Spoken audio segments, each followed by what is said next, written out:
Hello, welcome back to the channel of nonsense and something a little bit different. Now, a couple of months ago, I went down to the Superbike Factory in Crawley that had just opened and filmed some of the used bikes they had in the showroom.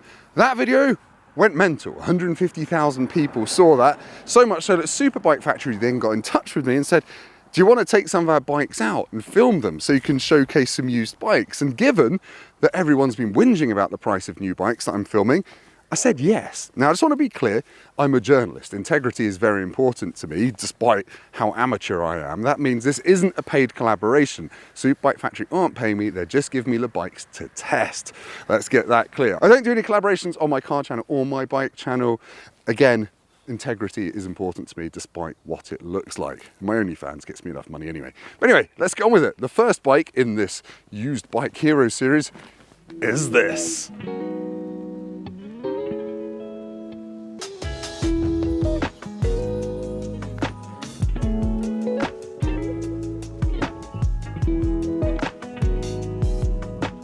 Is of course a 2016 Triumph Speed Triple R. And I'm starting this series with this bike because I want to see if I'm going to eat my own hair, because I always say the latest Speed Triples, the 1200s, have got revvier, less accessible torque on the road, and they don't sound as good as this old 1050cc engine.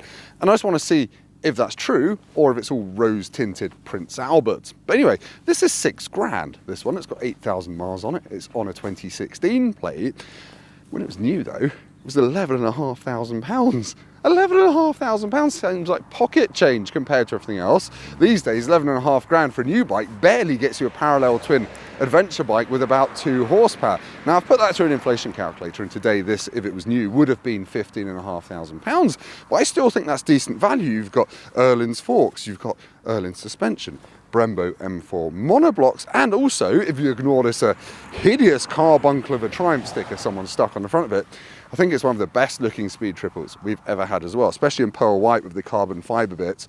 Not so sure about the red subframe, but let's take a look at it and find out if this £6,000 Speed Triple can give you modern naked bike thrills on the road, and if buying a new bike is actually just like setting fire to all of your money for no real reason other than showing off down the local cafe. You could have saved that money, you could have had burgers. Now, I've just grabbed the camera to give you a quick walk around.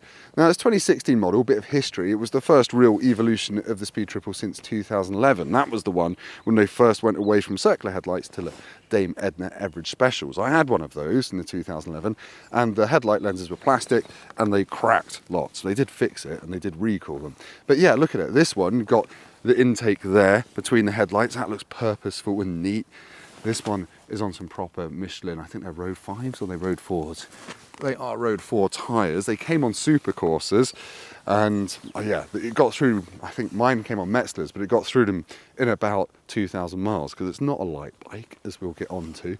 This one has got an aftermarket exhaust on it, which is very, very loud. We'll talk about that when we go and ride it in a minute. But yeah, I just wanted to show you around it really. It's on trade plates, obviously, because it's come off the showroom floor down at Superbike Factory in Crawley. But it's very clean, loads of meat left in the tyres. This isn't an advert, but look, you've got bar end mirrors as standard. This one's had heated grips fitted. It's also got the Triumph data tool alarm, which sounds like a bomb going off when it arms. I forgot about that. I had that on my first 2 Triumphs as well. And there are the clocks. No IMU on this, just basic traction control in ABS, and you've got a couple of rider modes which you switch through. So you've got Sport, Track, Rider, Rain and Road there. And look at that, got a fuel gauge. You've got a fuel gauge, and you can actually get a range readout as well. So I just stuck a tenner in this, and I've got about 137 miles left. So the switchgear is super rudimentary, but really, what more do you want? You don't need a joystick. Oh, I'm turning into an old man. I'm turning into an old man. Not sure about that. That's not standard, as James May would say. But I do really like the sparkle in this paintwork. I don't know if it's coming across on camera, but look at that. It's really nice. And this Triumph badge, I just much prefer that to like the painted on modern Triumph logos that we see. Seat we'll talk about in a minute. Pillion seat. I like the red stitching. It's got tank protector on it, some R&G protectors on the frame for your boots. It's pretty good, pretty good. But anyway, camera back on the tripod. Let's talk stats briefly.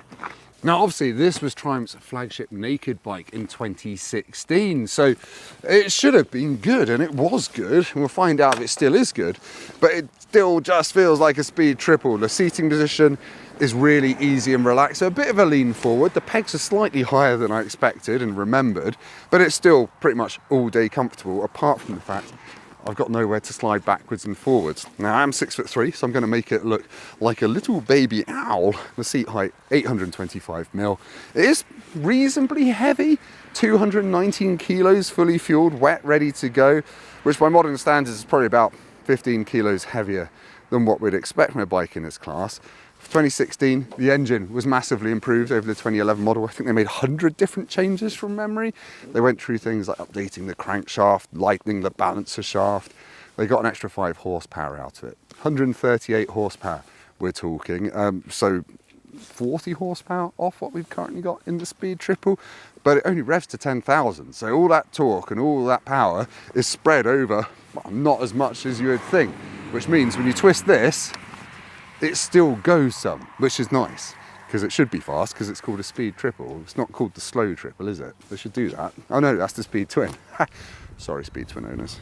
Now we talk about used bikes, we should probably talk about some of the ownership issues that you might run into if you buy a 2016 Speed Triple R.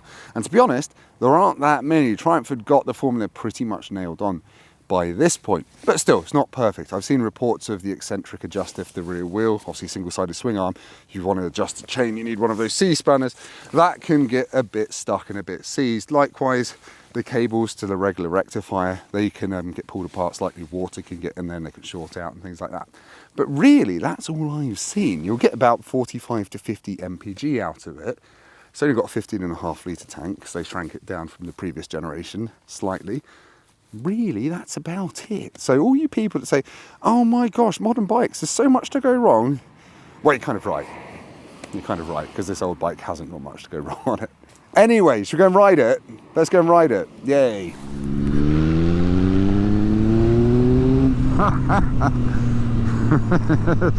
It's so loud, this one. That exhaust is a little bit antisocial. It's amusing to start with, but I've been just sitting on the motorway for 20 minutes, and even in top gear it does get a little bit annoying, a little bit drony.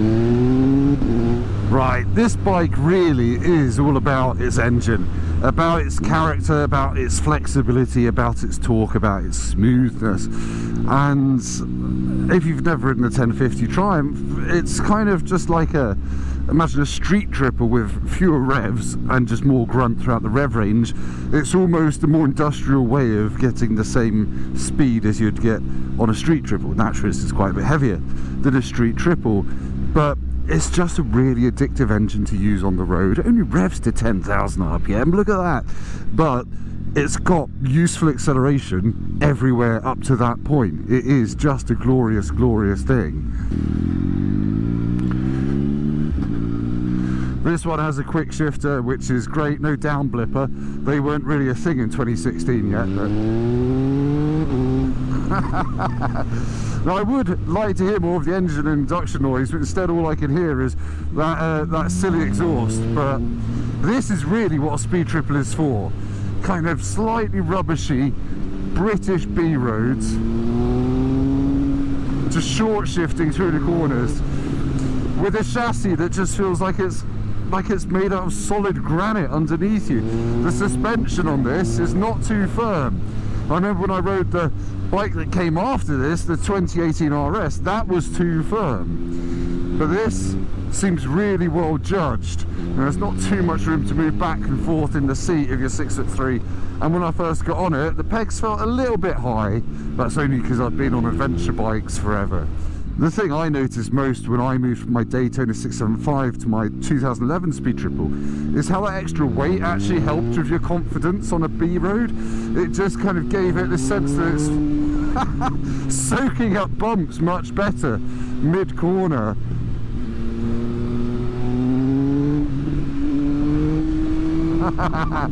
Traction control limiting my fun then. As I said, no IMU on this bike, no 6-axis IMU, that came later on in 2018. So this has got quite a simple, I guess, wheel speed sensor traction control and ABS system, which for ABS is fine, but for traction control, yeah, you're going to want to turn it off if you want to do what a Speed Triple is known for, and that is big honking wheelies, but it's not my bike, so I shan't be doing that today. Fourth gear. Oh. It's just so smooth, it's just so smooth. It still feels pretty fast. Like, obviously if you back to back it with a modern speed triple or even my MT10, it feels a class down in terms of outright performance. But actually on the road, you don't need any more. Those bikes have got silly. This really does just have, it's such a cliche, the right amount of power. It's the Goldilocks amount of power. I'm going to turn around and do that road again with that hot point lorry in my face, making someone very happy with a new washing machine. Second gear.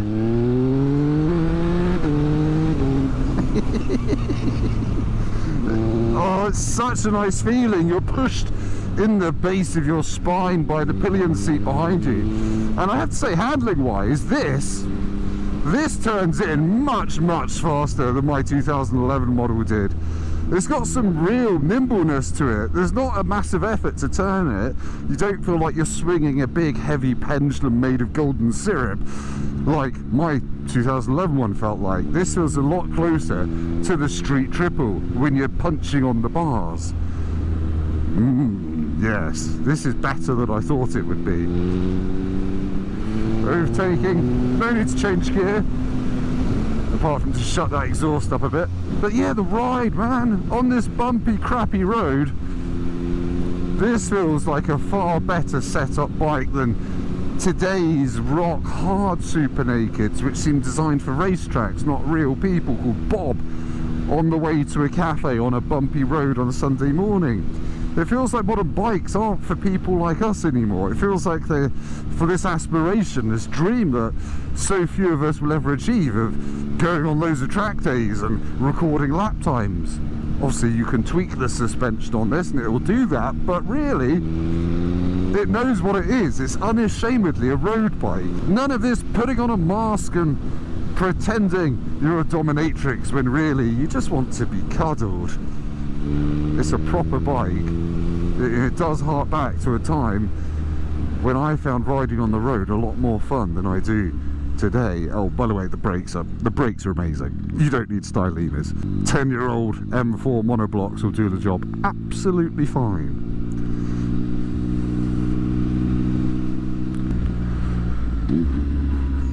Blipping your own downshift sounds amazing as well. Very easy to do. Really incredible ride-by-wire connection on this. It is weird. I find this with modern classic cars as well, from kind of 10 years ago or so. Things have changed quite a lot in the past 10 years in the world of motorbikes and cars. We've just got used to it if you drive lots of modern cars like I do. Things like the steering feels less good in most modern cars because we've switched to electric power-assisted steering systems rather than hydraulic. And the difference isn't as big with this, but obviously it's got an aftermarket exhaust, but it just feels crisper. It feels, I don't know, just more immediate, more visceral. And I'm paying more attention to my riding as well, because I know I haven't got such an electronics package. I've got one, but I don't know, it's not giving me the need to go a million miles an hour to have fun on it. And I think the modern bikes, you know, in the pursuit of everythingness, have just got a bit silly. I've got the new Speed Triple coming in a month or two, and I could probably write that review or kind of do the script already. I'm gonna say it's gonna be too fast before it gets any fun on the road. It's gonna be super revvy. It's gonna be slightly hard work. It's got that electronic suspension now, so hopefully I won't be saying it's too firm. But honestly, I don't want to sound like an old man shouting at the clouds or daffodils. But this was a great era. This was a really great era for naked bikes. And the Speed Triple never just followed the crowd of chasing power figures. We already had the S1000R at this point. We already had 2.0 V4s, and things were already getting saucy at 170 horsepower on the table on some bikes. This didn't care. This focused on torque, tractability and low down grunt. And actually, to be honest, we did all cheer when Triumph brought out the 1200, because we thought, oh my god, they've entered the power race, the arms race is on. But did they need to do it? I don't know. We got to a better place for it.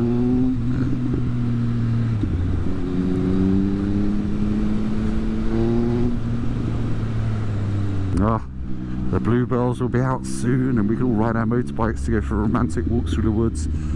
Hello, peasant. I have to say, one thing I don't remember about this generation of Speed Triple and the preceding one that I had is I feel a little bit more cramped than I remember. Just there's no room really to slide backwards and forwards before you get into the pillion seat or before your crotch interacts with the metallurgy of the fuel tank and you're bonded to it forever. The pegs feel quite high as well, like reasonably high, not as high as on a Tuono V4, something like that.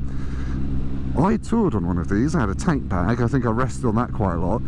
Now in my advanced years, approaching 40, I don't know if I'd get away with doing that without some aches and pains. And I don't remember having any before. Oh dear, we're getting into proper old man whinge territory now, aren't we? God, those brakes are such a good match for the amount of power you've got. It's just the easy acceleration, there's no histrionics. You just twist it and you go pretty sodding fast.